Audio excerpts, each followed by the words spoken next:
दोस्तों, एक माँ अपने बच्चे को बचाने के लिए किस हद तक जा सकती है, इस बात का जिक्र करने की जरूरत नहीं है। यहाँ पर ये जंगली भैंस जो कि अपने बच्चे के साथ यहाँ पर घास चरने आई थी, उसके बच्चे पर एक तेंदुआ पीछे से आकर हमला कर देता है। लेकिन तेंदुए के इस हमले का मुंह तोड़ जवाब देने के लिए भैंस ने भी थोड़ी भी देरी नहीं की और अपने लंबी और पैनी सींग से तेंदुए को खदेड़ते हुए उसे झाड़ी पर चढ़ने पर मजबूर कर दिया। जिसके बाद ये भैंस अपने बच्चे को तेंदुए के चंगुल से सुरक्षित बचाते हुए यहाँ से भाग निकलती है। दोस्तों, वीडियो को लाइक जरूर करना। इस क्लिप में शेरनी को देखकर सभी जेब्रा और वाइल्ड बीस्ट अपनी जान बचाने के लिए पूरी ताकत के साथ इधर उधर भागने लगते हैं। लेकिन इन्हीं के झुंड का एक जेब्रा जो कि झुंड से सबसे पीछे रह गया था, उसे शेरनी दर्द बोझती है। लेकिन अगले ही पल इस जेब्रे का यहाँ पर साथी पहुँच जाता है, जिसने इस हारते हुए जेब्रे की बाजी ही पलट दी।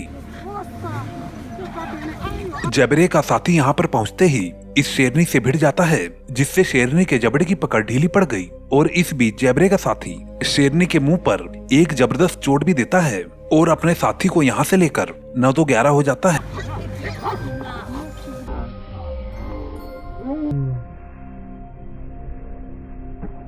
अगले क्लिप में आप 2 ऑस्ट्रिच और 3 चीतों के बीच खतरनाक जंग देखेंगे। लेकिन उससे पहले जरा एक नजर नहले पे दहला वाले इस घमासान युद्ध को देखिए। स्क्रीन पर दिख रही ये लड़ाई एक हनी बेजर, भेड़िए और एक पाइथन के बीच की है, जहां पर ये तीनों अपनी जान पर खेलकर एक दूसरे का शिकार करने पे तुले हुए हैं।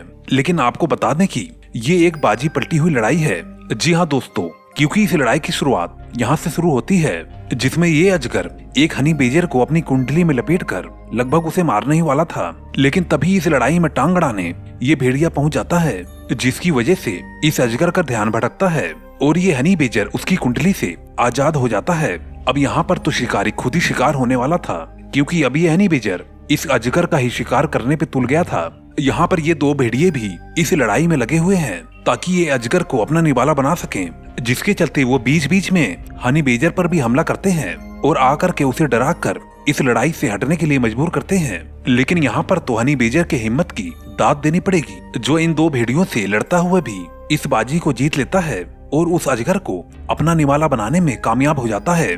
दोस्तों, इस चैनल को सब्सक्राइब करके अपना सपोर्ट जरूर दें। जहां चीता को इस धरती के सबसे तेज धावक प्राणी के रूप में जाना जाता है, वहीं पर ऑस्ट्रिच यानी कि शुतुरमुर्ग भी अपने प्रजाति में सबसे फुर्तीले और सबसे तेज धावक पक्षी माने जाते हैं। यहाँ पर ये दौड़ में लगभग 70 किलोमीटर प्रति घंटे की रफ्तार से प्रदर्शन करते हैं। अब ऐसे में यहाँ पर एक नर और एक मादा शुतुरमुर्ग जो भोजन की तलाश में इधर उधर विचरण कर रहा था, तभी इन पर 3 चीतों की नजर पड़ जाती है।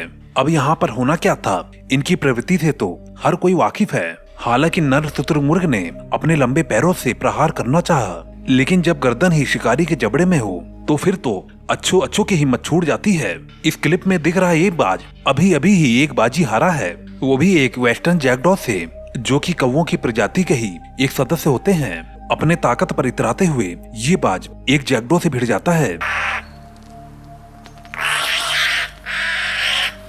जिसमें ये बखूबी भी अपने ताकत का प्रदर्शन करता है। और यहाँ पर ये लड़ाई काफी घमासान भी दिख रही है, जहाँ पर बाज के मजबूत पंजों का शिकार बना ये जैकडॉ खुद को बचाने के लिए कई बार प्रयास करता है, लेकिन जैकडॉ हर बार फेल होता जा रहा था।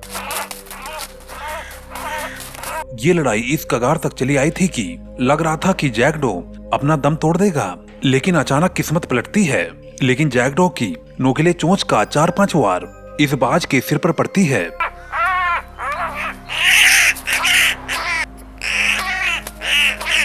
जिससे इस बाज की अकल ठिकाने आ जाती है और जैकडॉ यहाँ से फौरन ही उड़ान भर लेता है। छिपकलियों की सबसे बड़ी प्रजाति, जिन्हें कोमोडो ड्रैगन के नाम से भी जाना जाता है, ये कहीं भी दादागिरी करने से पीछे नहीं हटते। एक कोमोडो ड्रैगन यहाँ पर एक मगरमच्छ के अड्डे पर पहुँच गया, वो भी सिर्फ मगरमच्छ के अंडों के लालच में। लेकिन यहाँ से इसे अच्छा सबक मिलता है, जिसके बाद ये शायद ही दोबारा ऐसी गलती करने को सोचे। आप सभी ने अपने जीवन में तो आदिवासी कबीलों के बारे में तो सुना ही होगा, जो बाहरी दुनिया से अलग दुनिया में रहते हैं। वैसे ही अमेज़न के जंगल में भी बहुत सारे ऐसे कबीले पाए जाते हैं जो कि बाहरी दुनिया से पूरी ही तरह से कटे होते हैं। पर दोस्तों, कई वैज्ञानिकों का मानना है कि आज भी अमेज़न के जंगल में बहुत ही सारे अज्ञात कबीले रहते हैं